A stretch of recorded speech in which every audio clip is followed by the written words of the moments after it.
सत साहिब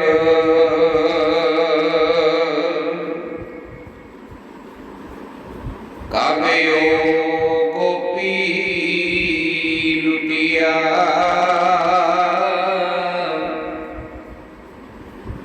अर्जुन चले न माना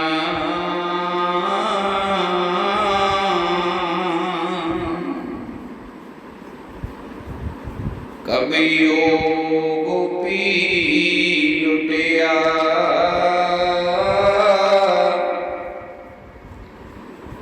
अर्जुन चले न माना होनी हुई सो होत है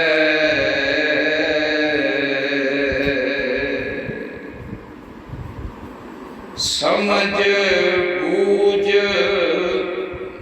यो ज्ञान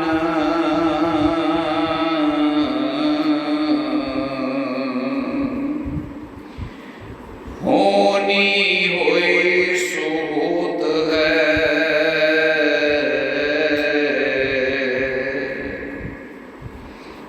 समझ बूझ यो ज्ञान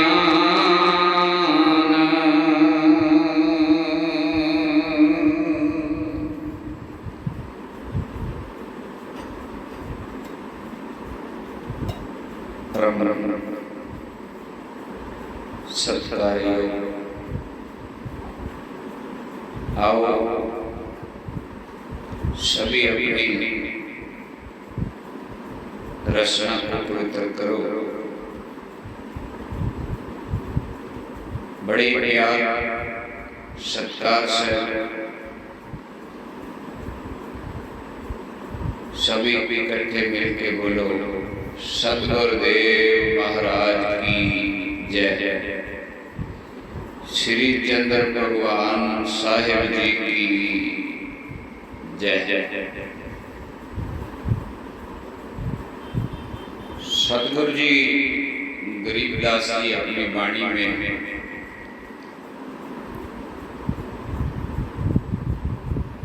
एक घटना का जिक्र करते हुए हमें ये समझाने का यत्न कर रहे हैं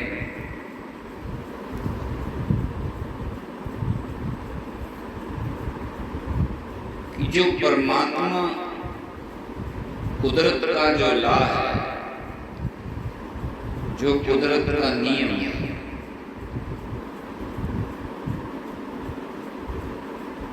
हर सुख के बाद दुख, दुख के बाद सुख, सर्दी के बाद गर्मी, गर्मी के बाद सर्दी, नीच ऊंच, अमीरी गरीबी, ये सब नियम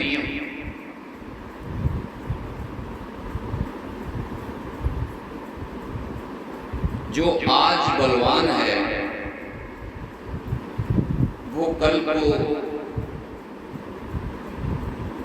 दुर्लभ भी हो सकता है, शक्तिहीन भी हो सकता है। प्यार से समझो बात, बहुत गहराई है इन वचनों में। जो आज बलवान है, जिसके पास बल है, चाहे वो पैसे का है, सत्ता का है, राजनीति का है, या कोई और दबदबा है, धार्मिक तौर पे है, कोई संसार गुंडागर्दी है, बदमाशी है,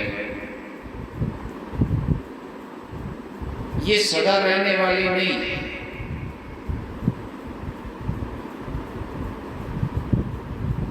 संसार पे ऐसी अनेकों घटना है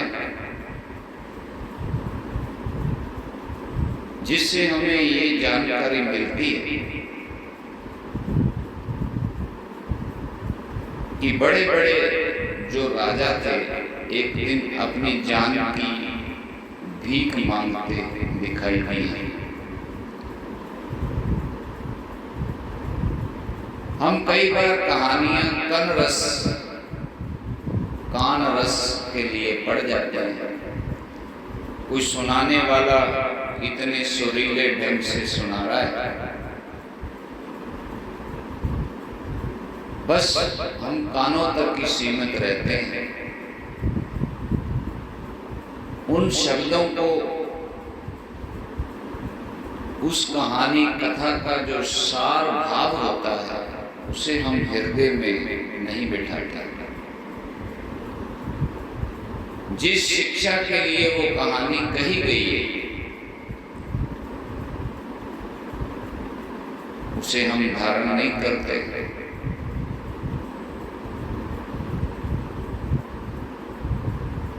ऐसी कहानियां, कथाएं सुनाने का एक ही मतलब है, अगर अस्थाई ताकत है, अस्थाई माने पक्का, सदैव का, सदैव अनंत, परमा अनंत।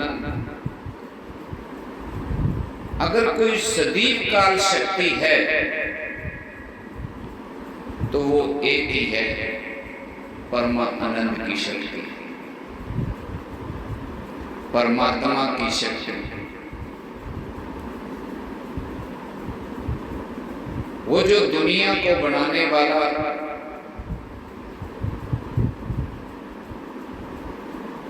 जिसका कोई आकार तो नहीं है पर सब आकार उसी के हैं।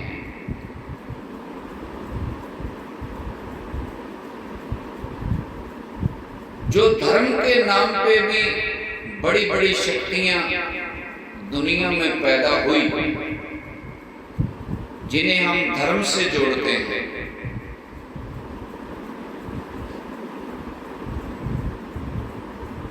वो भी शक्तियां एक दिन क्षीण हो गई, खत्म हो गई।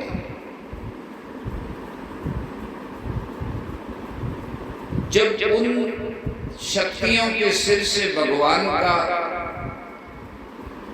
परमात्मा का साया उतर गया, तो वो शक्तियां पता ही नहीं चला वो गई कहां। पहली घटना, 1 लाख पूत 1.25 लाख नाती, तह रावण घर दिया ना बाती। जिसका 1 लाख पुत्र और 1.25 लाख पोतरा, आगे बेटे का बेटा, 2.25 लाख आदमी जिसका घर का था, और सोने की लंका, 7 द्वार, और हर द्वार पे इतने इतने बड़े पहलवान और शस्त्रधारी आदमी खड़े। आम आदमी का उनको देख के पसीना आ जाए। और 7 द्वारों पे जो मिलने वाले लोग आते रावण को,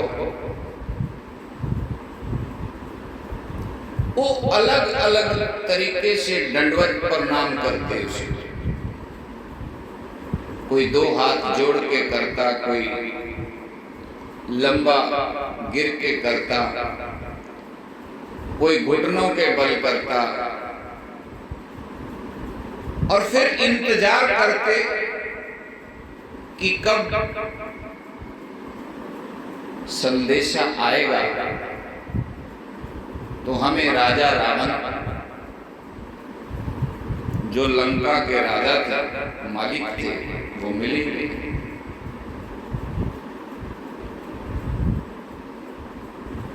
और 2.25 लाख तो घर का, और फिर ऐसे ऐसे बलि पुत्र।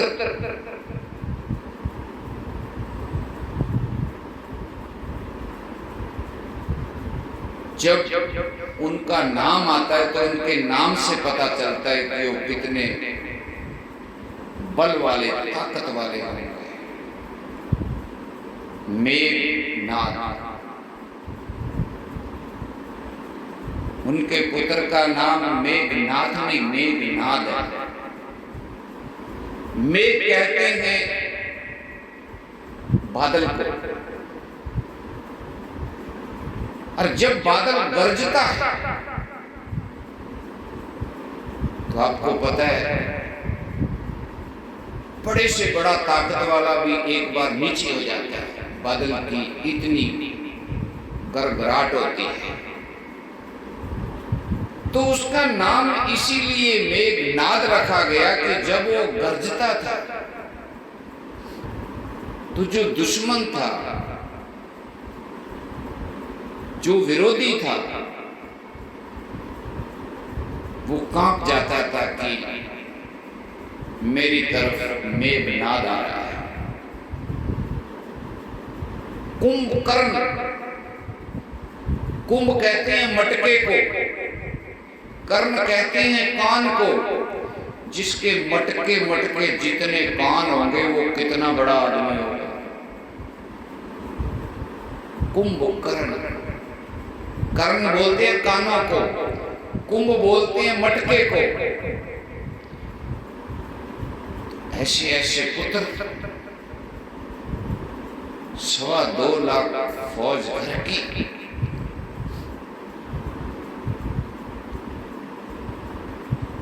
और जब समा आ गया, कैसा कुदरत ने खेल खेला।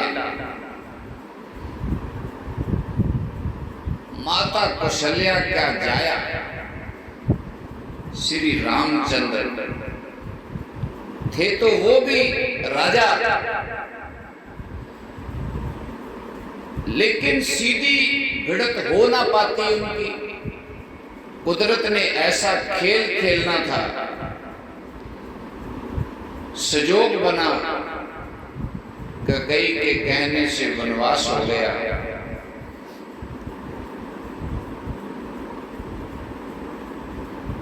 और जब घर से निकले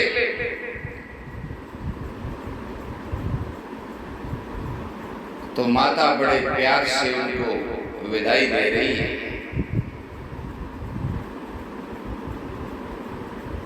और कहती हैं, बेटा 2-3 बातें मेरी तू जाता जाता सुनता जाता। क्या बातें?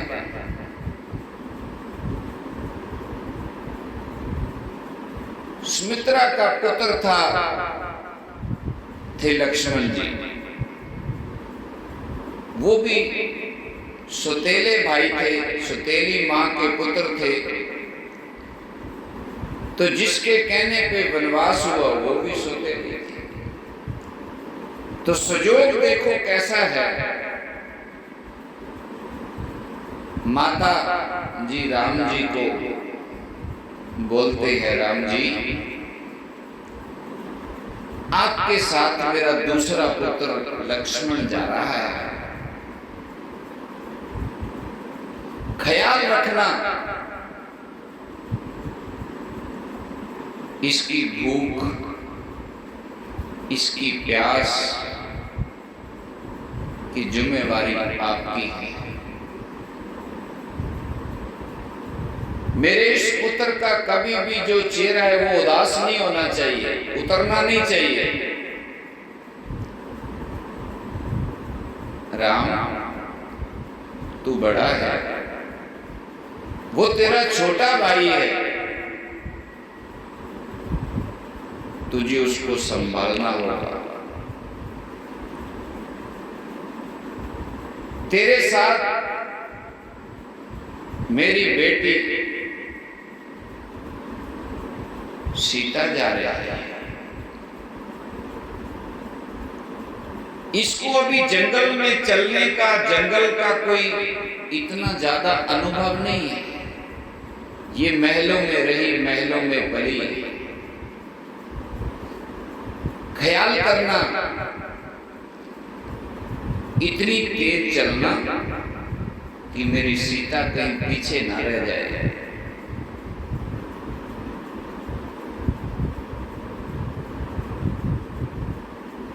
इसका तेरे से फर्क ना पड़ जाए, इसको साथ लेके चलना।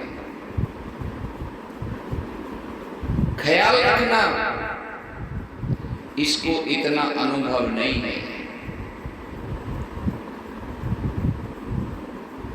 सबसे पहला विश्राम पिता ने बोला था, कम से कम आपका जो इतने समय में आपको मेरी हद से, मेरी हदूद से बाहर जाना होगा, आप मेरी हद में विश्राम नहीं कर सकते, रुक नहीं सकते, तो अब तुम्हें दिन रात चलना पड़ेगा, पिता की आज्ञा का पालन करना है। तो ख्याल रखना, आपको लगातार चलना पड़ेगा। तो इतना अनुभव नहीं है सीता का। कितने कोमल वचन है, कितना कठोर राजा है रावण।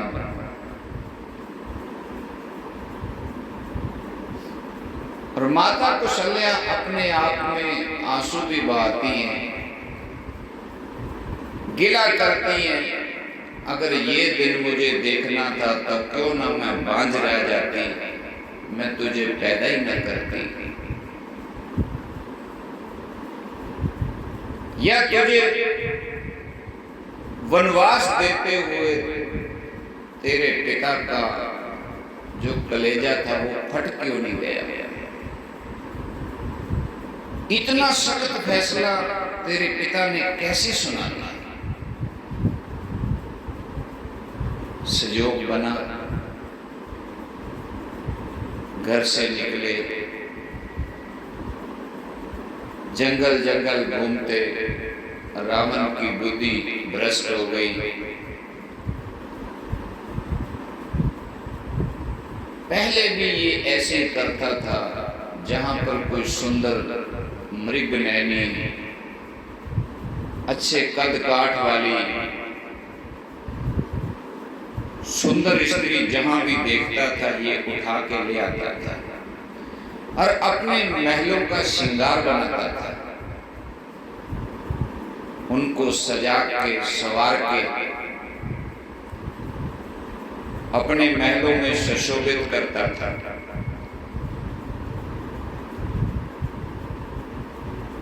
तो वो भूल कर बैठा, सीता जी को ले गया। आप सबने रामायण पढ़ी है,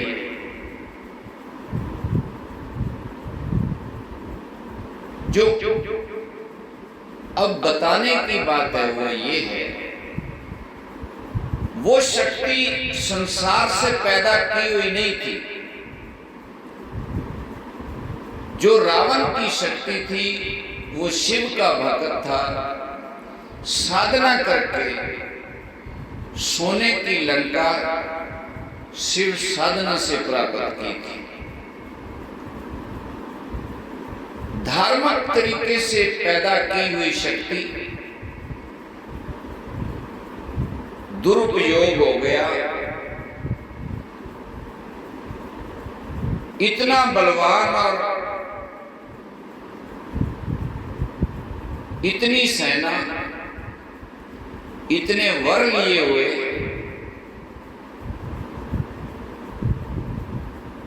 जब सीता जी को चुरा लिया, ले गया धक्के से, दोष लग गया। भगवान का, शिव महाराज का, शंकर भगवान का हाथ हट गया, राम जी के हाथों उसका अंत लिखा गया। और आपको पता है कैसे लंका जली, कैसे वो सोना भस्म हो गया, कैसे वो रानियां 1 लाख पूत, 1.25 लाख नाती कैसे राख हो गए, मिट्टी हो गए। जब दोष लग गया तो भगवान ने अपना हाथ ऊपर से खिसका लिया एक घटना। दूसरी घटना का जिक्र, दो घटना का जिक्र करके फिर आगे चलेंगे। गरीबदास जी कहते हैं, जब तक अर्जुन के सिर पे कृष्ण भगवान का हाथ रहा तो अर्जुन ने महाभारत के युद्ध में वो कर दिखाया जो कभी किसी योद्धा ने आज तक किया नहीं। वो भी आप सब जानते हैं। मैं आपका ध्यान सिर्फ इस बात की तरफ लेके जाना चाहता हूं कि धार्मिक बल, धर्म से प्राप्त की हुई ताकत, साधना से प्राप्त की हुई ताकत भी क्षीण हो सकती है, खत्म हो सकती है, उसे भी दोष लग सकता है। बहुत सारे लोग, बहुत सारे संत महात्मा ब्रह्म पद को प्राप्त करके मन में आ गए, मन में आने के बाद दोष लग गया और एक आम आदमी की मौत मर गए। ये जन्म जुए हार गए, बाजी उलट पड़ गई। जैसे शकुनी ने बाजी खेली, पांडवों को उलट पड़ गई। जब कृष्ण भगवान ने बाजी खेली तो कौरवों को उलट पड़ गई। पूछा, क्या चाहते हो, मेरी सेना या मुझे? जब युद्ध होने लगा, आपको पता है कृष्ण भगवान जी का दोनों से नाता था और कौरवों और पांडवों से पूछा गया, तुम क्या चाहते हो? एक तरफ मेरी सेना, एक तरफ मैं। कौरवों ने कहा, हमें सेना चाहिए, देवकी नंदन तुम नहीं चाहिए। तो पांडव खुश हो गए, बोले भगवान कृपा, हमें मांगना ही नहीं पड़ा, कृपा। उन्हें पता था क्या होने वाला है। जिसके साथ भगवान आ गया, राम आ गया, परमेश्वर आ गया, उसको कौन हरा सकता है? तो दूसरी घटना क्या हुई? दूसरी घटना, अर्जुन कृष्ण भगवान की छत्र छाया में पूरा युद्ध लड़े। जब आखिरी समय आ गया, कृष्ण भगवान को इस दुनिया से अपना 5 भूतक शरीर त्यागना था, जाना था। वो तो संसार का नियम है, जो भी गुरु पीर औलिया शरीर करके आए उनको जाना ही होता है, एक दिन तो आता है। जो उपजो सो बिनस है, परो आज के काल, वो तो शरीर तो जाना है। जब उनका जाना हो गया तो कृष्ण भगवान ने एक ड्यूटी लगाई कि इन सभी गोपियों को सुरक्षित जगह पर पहुंचा दो। अर्जुन, ये तुम्हें मेरा आखिरी हुक्म है। तो सतवचन कह के अर्जुन ने ये मान लिया और गोपियों को सुरक्षित जगह ले जाने के लिए चल पड़े। आगे आपको पता है, सामना हो गया भीलों से। सामना हो गया भीलों से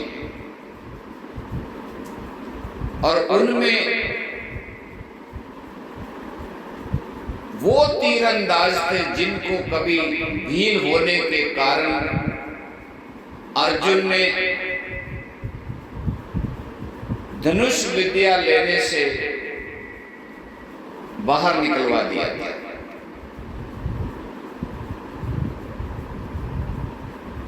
तो कहते हैं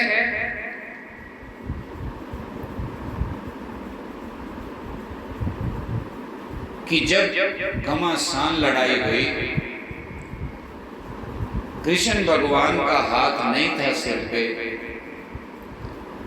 वो इस दुनिया से चले गए, यह शरीर करके साथ नहीं थे युद्ध में, तो अर्जुन वहां हार गया। गोपियों ने वहां आत्महत्या कर ली। अर्जुन को हारता देख गोपियां अपने आप को सुरक्षित करने के लिए कि हमें कोई हाथ ना लगे, ये दूसरी घटना। तो यहां महाराज समझाते हैं, वो कहते हैं अर्जुन चले ना बाण, होनी होए सो होत है, समझ बूझ होए गया। दूसरी घटना ये हो गई कि इतना बड़ा योद्धा जो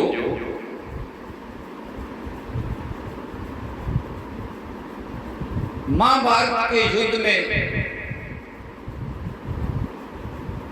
हीरो, जिसके बल के ऊपर युद्ध लड़ा गया, युद्ध जीता गया, राज दोबारा से प्राप्त हुआ, लेकिन वही योद्धा आज यहां हार गया। ये कुदरत है। इस कुदरत के आगे किसी की नहीं चलती, नहीं चलती, नहीं चलती। समय बदलता है। जब समय बदलता है, जब समय बदलता है तो फिर उसके निशान भी बदलते हैं।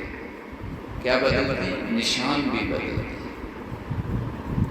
ऊपर वाला नीचे और नीचे वाला ऊपर चला जाता है, ऊपर वाला नीचे और नीचे वाला ऊपर चला जाता है, ऐसा होता है।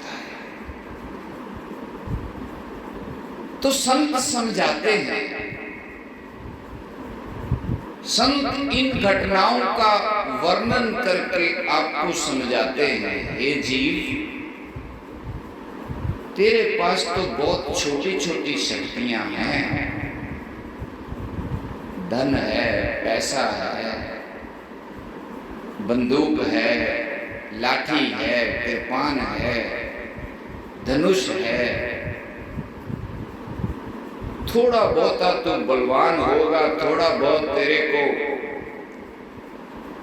युद्ध के करतब आते होंगे, सीखा होगा, थोड़ा बहुत निशाना लगा सकता होगा, 2, 4, 10 भाई तक तुम होगे, घर में 20 आदमी होगे। जिस घर में 125, 250 घर की सेना का आदमी था, और मेघनाथ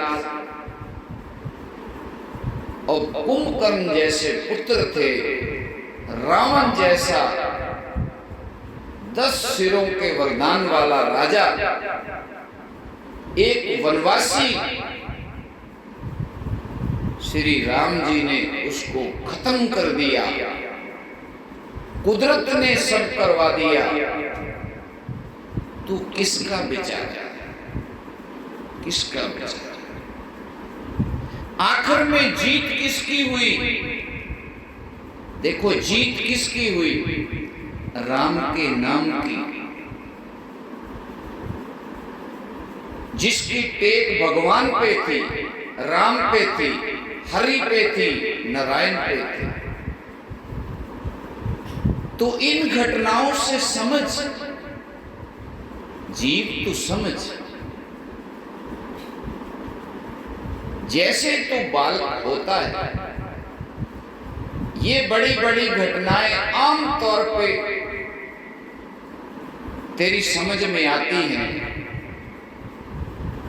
कुरुक्षेत्र का महाभारत हो, लंका की कथा रामायण हो,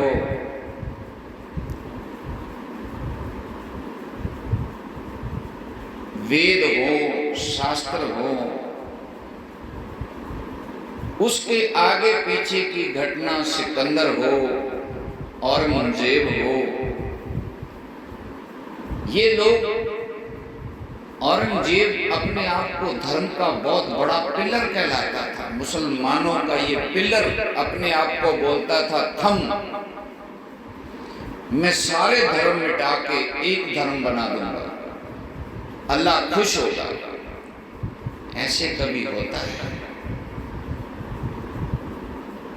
एक बगीचे में अनेक फूल खिले हैं, तुम कहो सब फूलों को काट दें और एक रंग के फूल रख लें, कौन खुश होगा? माली खुश होगा, फूल खुश होगा, देखने वाला खुश होगा, बोने वाला खुश होगा, देखने वाला खुश होगा, सुगंधी लेने वाला खुश होगा, कुदरत खुश होगी, कौन खुश होगा? कोई भी नहीं खुश होगा। जब उन फूलों को काट के गिराओगे नीचे, हर तरफ से बददुआ मिलेगी, लानत मिलेगी, हर तरफ से शराब मिलेगा। कितनी मेहनत से फूल खिला था, दुष्ट, तूने एक मिनट में काट के गिर दिया। कुदरत के साथ खेला, राम के साथ खेला।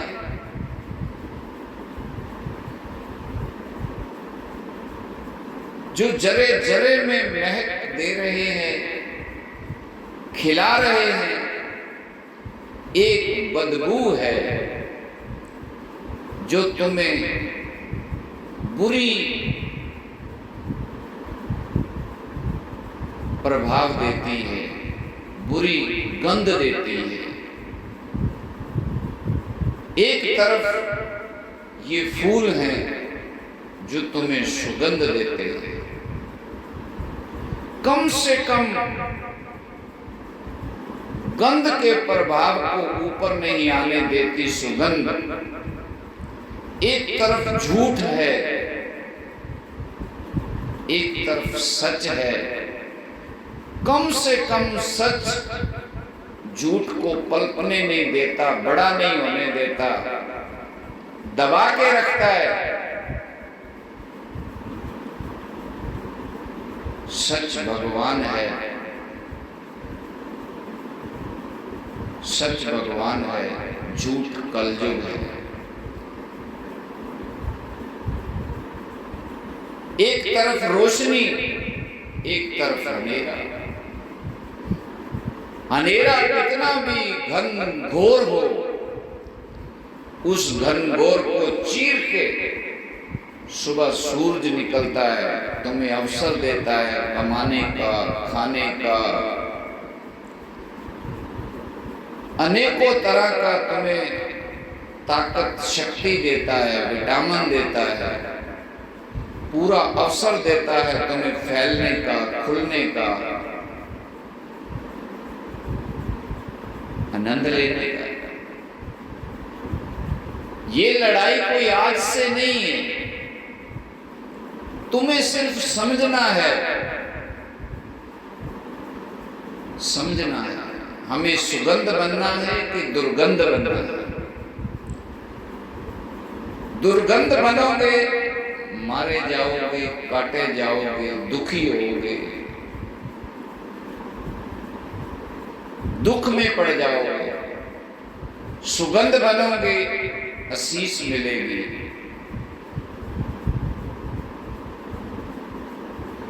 जहां भगवान की कृपा होगी आप पर, वहीं संसार में शोभा मिलेगी। उस शोभा से आनंद और खिलेगा। सुगंध क्या है? प्यार। दुर्गंध क्या है? नफरत।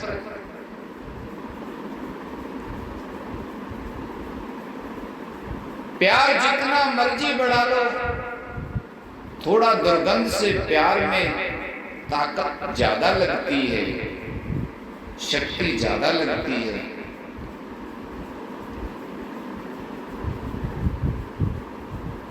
दुर्गंध तो पैदा हो ही जाती है, उसके लिए तो कोई ज्यादा कोशिश नहीं करनी पड़ती। आप 2 दिन नहाओ नहीं, तीसरे दिन शरीर से दुर्गंध आने लग जाएगी। सुगंधी के लिए नहाना पड़ेगा, सफाई रखनी पड़ेगी। 2 दिन घर में सफाई ना करो,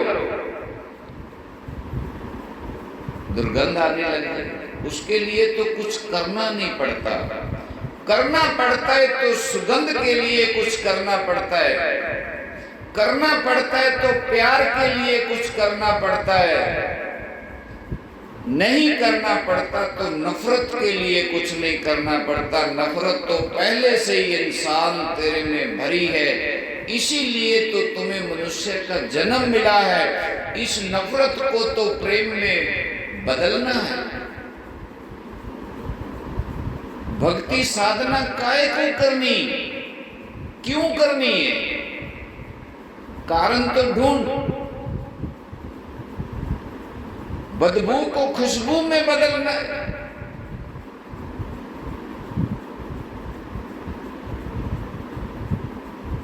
दुश्मनी को प्यार में बदलना है, हंकार को प्रेम में बदलना है, मैं को तू में बदलना है, अंधेरे को प्रकाश में बदलना है।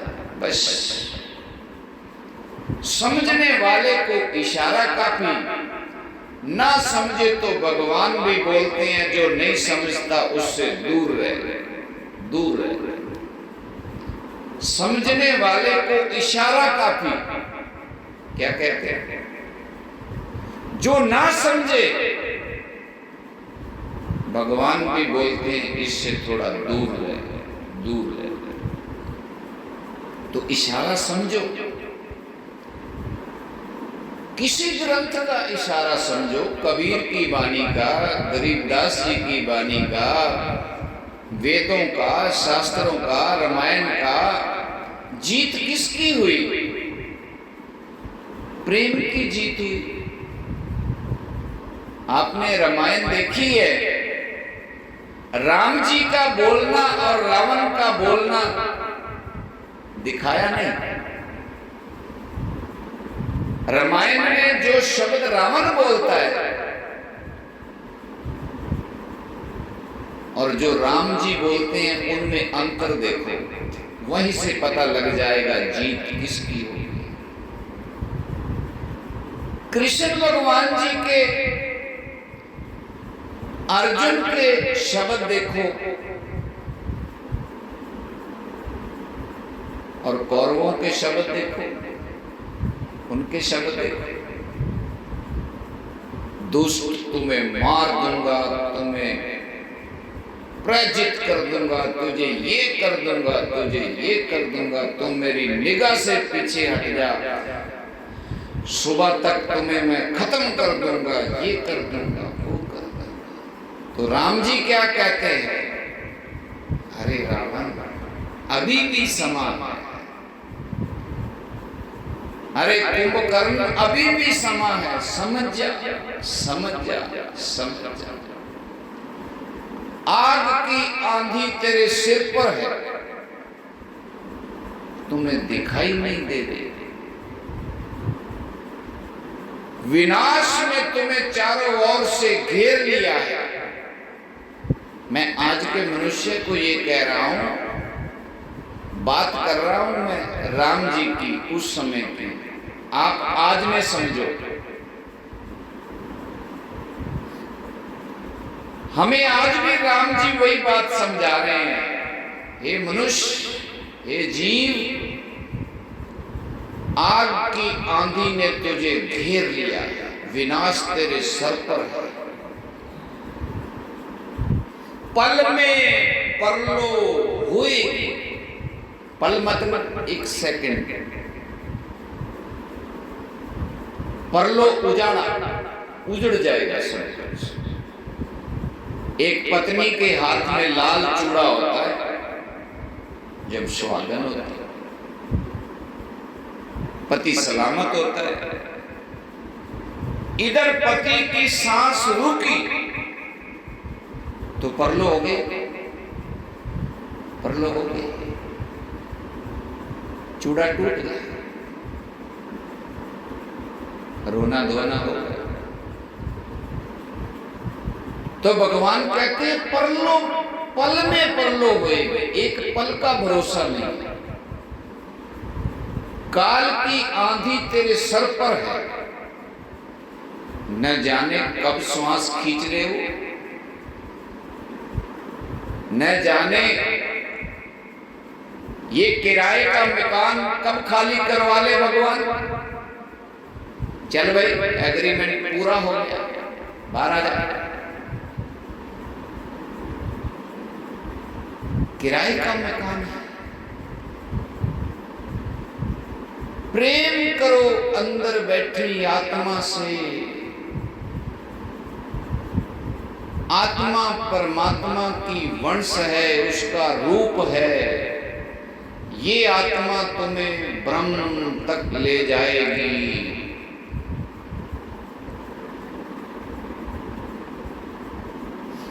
इश्क करो खुदा से, कायनात गवाही पाएगी। इश्क करो खुदा से, कायनात गवाही पाएगी। कायनात मतलब ये कुदरत। तुम इश्क तो करो, प्यार तो करो। कैसे करोगे खुदा से, परमात्मा से इश्क कैसे करोगे? तुम्हारे अंदर जोत है, उससे प्रेम करो, प्यार करो। अपने आप से प्रेम करो, अपनी जोत से प्रेम करो, अपनी आत्मा से प्रेम करो। इश्क करो खुदा से, इश्क करो भगवान से, कायनात गवाही पाएगी। ये कायनात कुदरत को बोलती है। हम सोचते हैं हमें कोई देख नहीं रहा, लेकिन भगवान की हजारों आंखें किसी न किसी रूप में, संतों के रूप में, महात्माओं के रूप में, कुदरत के रूप में हमें देख रही है, देख रही है। बेशक उनके पास हमारे जैसी ये दो लेंस वाली आंखें नहीं है, उनके पास वो आंख है दृष्टि वाली, अनुभव वाली, जो कोसों हजारों किलोमीटर दूर बैठे भी वो हमें देख रहे हैं, देख रहे हैं।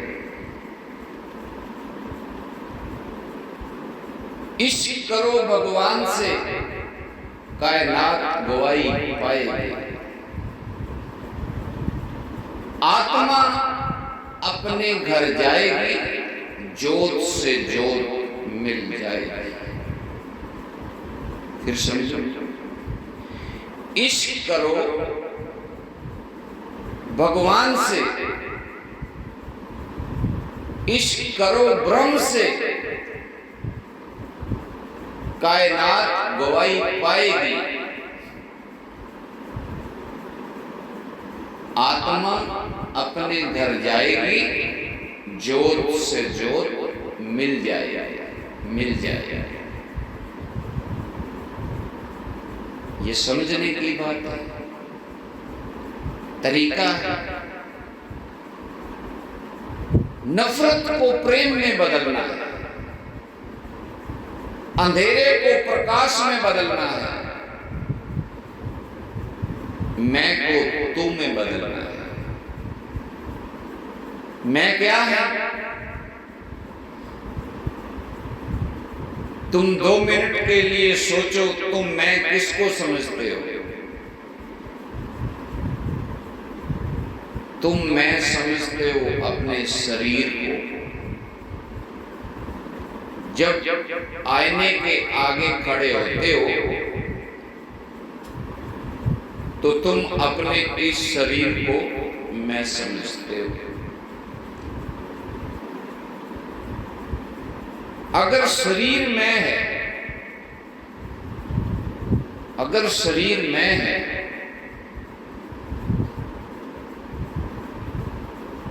तो जब हम ये कहते हैं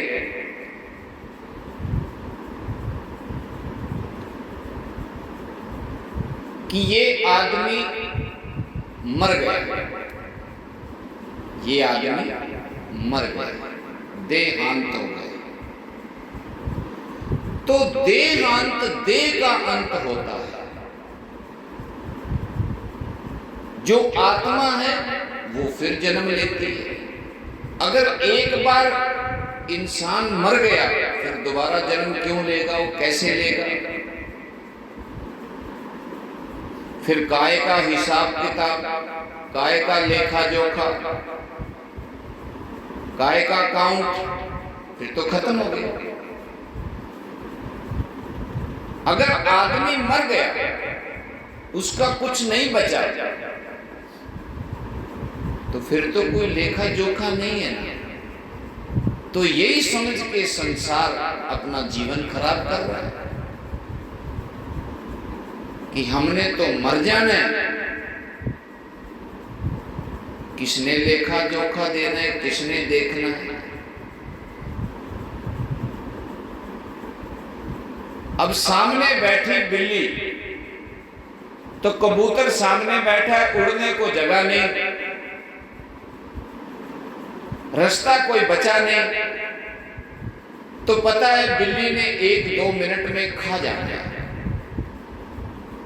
तो कबूतर ने सबसे आसान रास्ता ढूंढा, 2 मिनट के लिए आंखें बंद करके बोला बिल्ली है ही नहीं। अब कबूतर की आंखें बंद करने से बिल्ली थोड़ा चली जाएगी। आपने कहानी सुनी होगी, लोमड़ी का हाथ नहीं पहुंचा तो बोली अंगूर खट्टे, हाथ अपना नहीं पहुंचा बोले अंगूर खट्टे। समझाने के लिए बोल रहा हूं। सबको पता है कि शरीर में आत्मा है,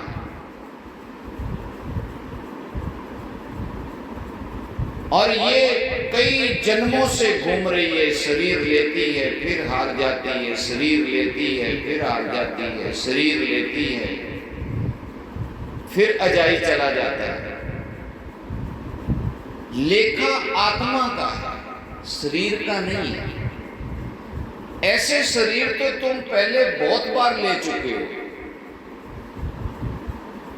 अलग अलग जूनियों में शरीर ले चुके हो। मैं आत्मा है, तुम्हारा निशाना गलत। तुम मन को या शरीर को मैं समझ रहे हो,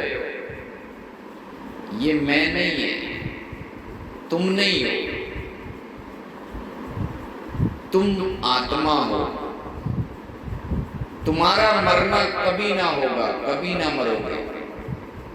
केवल देह का अंत होता है, चोला बदलता है, शरीर छोड़ती है आत्मा। हम कहते हैं ये शरीर छोड़ गया।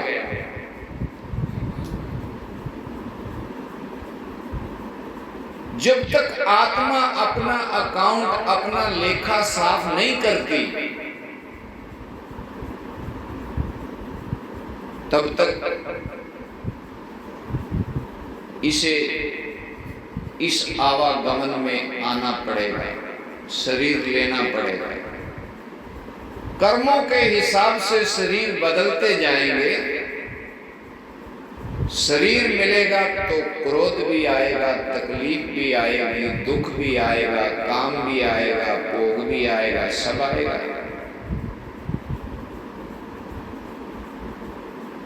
जन्मों जन्मों की मैल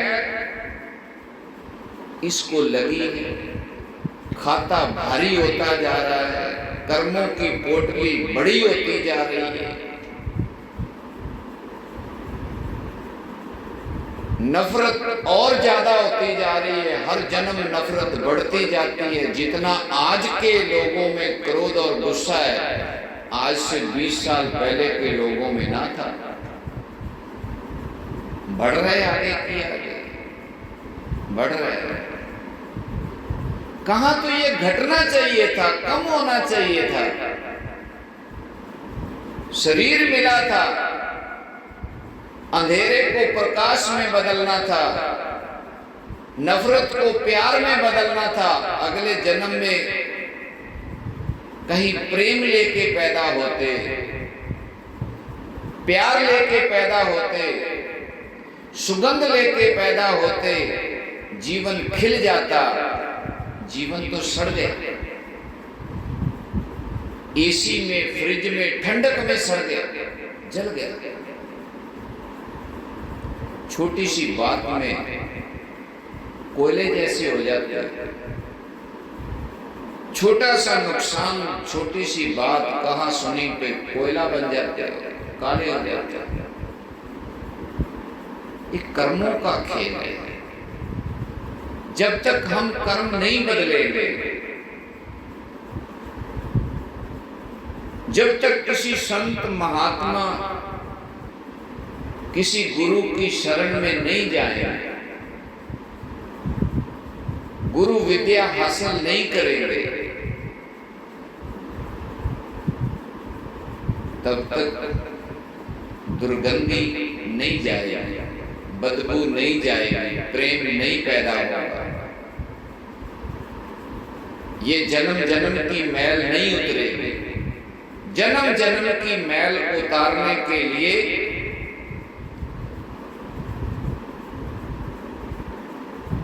जैसे कोई रोग लग जाए तो वैद्य के पास जाते हो, डॉक्टर के पास जाते हो, तो महाराज कहते हैं मेरा वैद्य गुरु गोविंदा। इस जीवन का वैद्य कौन है? मेरा वैद्य गुरु गोविंदा। गो नाम धरती का, बिंद पालने वाला, उस परमात्मा के साथ जुड़ा हुआ, उसका रूप हो गया, गोविंद हो गया। ऐसा गुरु मिल जाए तो ये जन्म जन्म भटकने का जो रोग लगा है तुम्हें, और जब तक जन्म में रहोगे दुख तो रहेगा भाई, ये तो नहीं खत्म होगा। किसी के जीवन में ज्यादा है, किसी के जीवन में थोड़ा है, किसी के जीवन में ज्यादा है, किसी के जीवन में थोड़ा है। मोक्ष तो बहुत दूर की बात है, अभी तो तुम्हें जीवन जीना नहीं आया है। अभी तो ये जीवन जो मिला है ये दुख से भरा पड़ा है। इसका इलाज भी गुरु संत महात्मा के पास है। जो संत सेवी परिवार है, जो संत सेवी जग्यासु हैं, जो संतों की शरण में रहते हैं, संत के वचन मानते हैं, जिसके ऊपर संत की कृपा है, आप उनका कभी जीवन देखो, आपको पता चल जाएगा कि संत की कृपा क्या होती है। अपने घर में राजा बन के मत बैठो, अपने कानून से जिंदगी जियोगे तो रावण बन जाओगे। भगवान के कानून से चलोगे तो राम बन जाओगे, राम बन जाओगे। आपको फैसला करना है आपको क्या करना है। राम होते हुए भी उन्होंने गुरु धारण किया। वशिष्ठ जी उनके गुरु थे। एक दिन ब्रह्म ज्ञान दे रहे, तो जब ब्रह्म ज्ञान राम जी प्राप्त कर रहे तो वशिष्ठ जी बोले, राम जी समझ आई, अभी छोटी अवस्था थी, बचपन था, गुरुकुल में जाते थे, गुरु पढ़ाते थे, विद्या देते थे। कहने लगे, जी महाराज गुरुदेव समझ आई। फिर वही पाठ दोहराया। दूसरी बार पूछा, राम जी समझ आई? तो थोड़ा राम जी ने इशारा किया, सिर हिला के, जी समझ आई। बोले नहीं, इशारा किया। जब तीसरी बार वशिष्ठ जी ने पूछा तो राम जी नहीं बोले। तो वशिष्ठ जी को पता चल गया, अब राम जी को समझ नहीं आई। अब राम जी वहां पहुंच गए जहां हम इन्हें पहुंचाना चाहते थे, या यूं कह लो कि जहां राम जी का असल घर था, असल में जो देश था, उस देश में पहुंच गए। शरीर रह गया या ऐसे ही आपको भी भक्ति करनी है। ब्रह्म ज्ञान सुनते सुनते सुनते सुनते ऐसी लिव लग जाए, शरीर से नाता टूट जाए, आत्मा ब्रह्मदेश पहुंच जाए। और ये संत कृपा से होगा। आज के सत्संग की यही समाप्ति है। सभी बोलो सतगुरुदेव महाराज की जय जय जय जय।